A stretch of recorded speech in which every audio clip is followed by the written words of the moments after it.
Jadi sudah, jadi ini waktu yang sudah limit.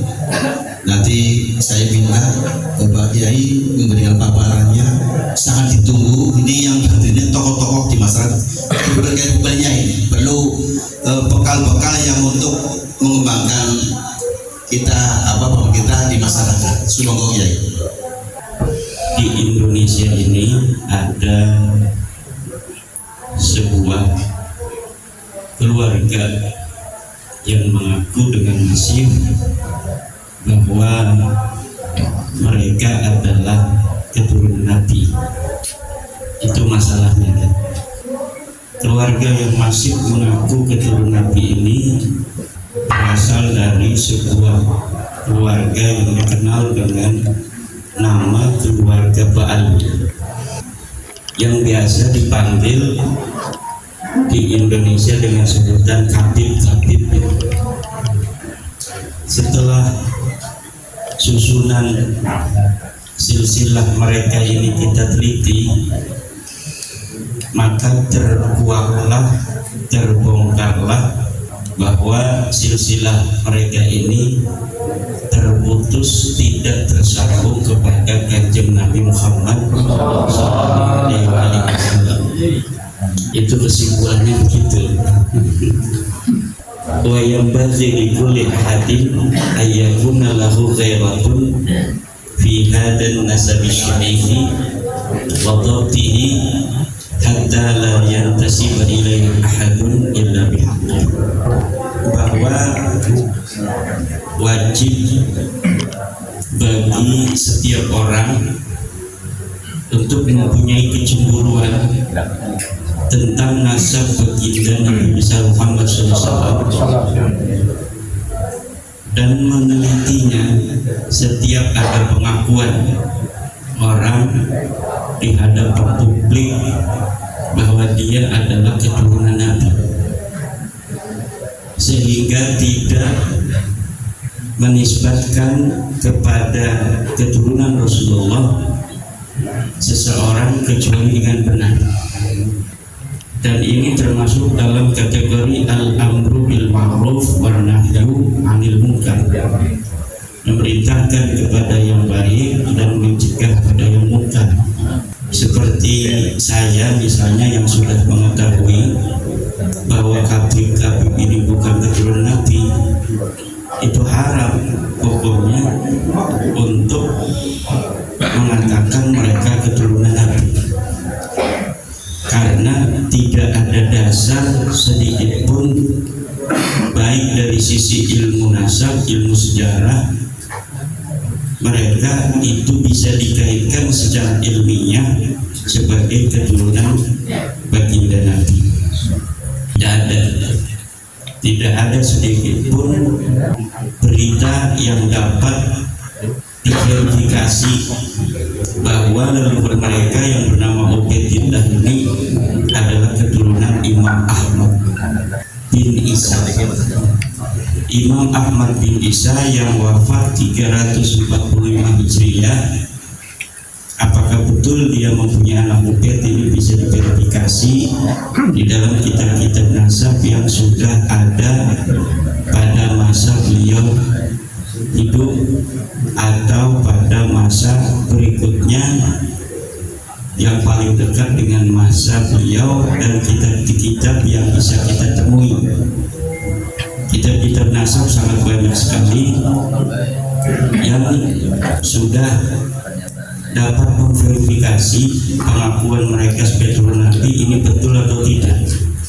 Dari mulai abad 5, 6, 7, 8, 9 kitab-kitab nasab sudah dicatat, dan hari ini sudah dicetak, manuskripnya itu masih ada di berbagai macam perpustakaan, jadi sangat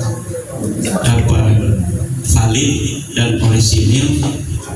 Kalau misalnya versi cetak yang ada hari ini disangsikan, itu bisa bersama-sama diverifikasi di dalam manuskripnya yang terjaga dengan baik di perpustakaan yang ada di Turki, di Iran, di Irak, yang di dalam setiap cetakan itu dikatakan ini manuskripnya diambil dari manuskrip yang ada di Turki. misalnya kitab Asy-Syajarah Al-Mubarakah itu manuskripnya ada di Turki, pengarangnya jelas, namanya Imam Al-Fakhrur Razi, wafatnya 606 Hijriah, selesai ditulisnya kitab itu 597 Hijriah, jadi masuk ke abad ke-6.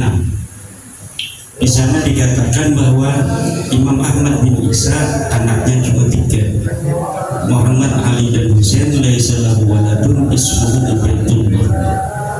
Tidak ada anak yang bernama Ubaidullah. Dan itu setelah abad ke-6 ada kitab Al-Fakhri, abad ke-7 ada Al-Asili, kemudian ada kitab As-Sabatul Musal di abad ke-8, ada kitab Umdatul At-Talib Al-Kubra di abad ke-9, yang semuanya sama, bahwa tidak ada nama Allah disebutkan sebagai keturunan Rasulullah, sehingga keturunannya sekarang para habib-habib itu tidak berhak, haram untuk mengaku dirinya sebagai keturunan Rasulullah Muhammad SAW. Lalu bagaimana kalau mereka sampai bisa begitu populer sebagai keturunan Nabi? Ya karena mereka mengakunya sudah 500 tahun sampai sekarang.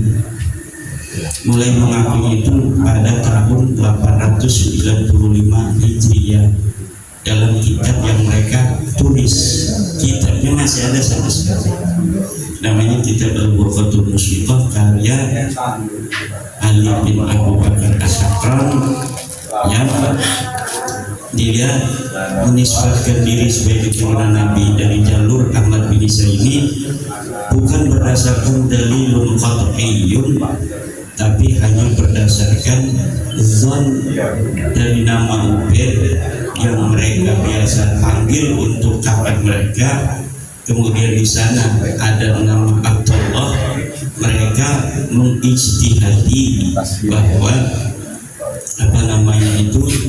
kakek mereka Ubaid itu ditulis oleh orang di abad ke-8 732 Hijriah dalam kitab As-Suluk sebagai Abdullah.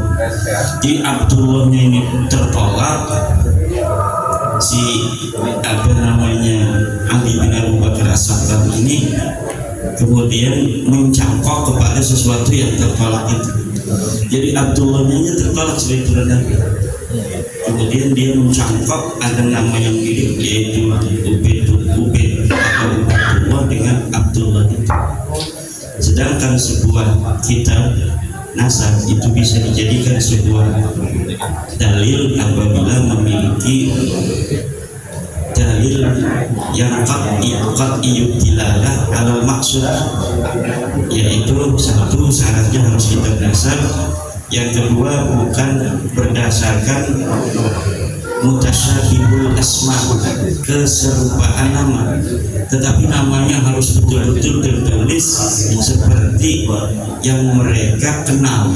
Kalau namanya Ubaid, dia ditulisnya di sana harus menjadi Ubaid. Tidak boleh dia mengistihadi Ubaid ini sebenarnya Abdullah, atau ada nama Jasim sementara di sana di kitab asli ditulisnya Jasman. Ini Jasim ini sebenarnya Jasman. Itu tidak boleh di dalam isbatul nasab. Allah yakuna minal mukhtalif wal mukhtalif. Sebuah nama itu tidak boleh hanya nama yang mukhtalif, nama yang mirip-mirip saja. Harus betul-betul tercatatnya seperti apa adanya. Demikian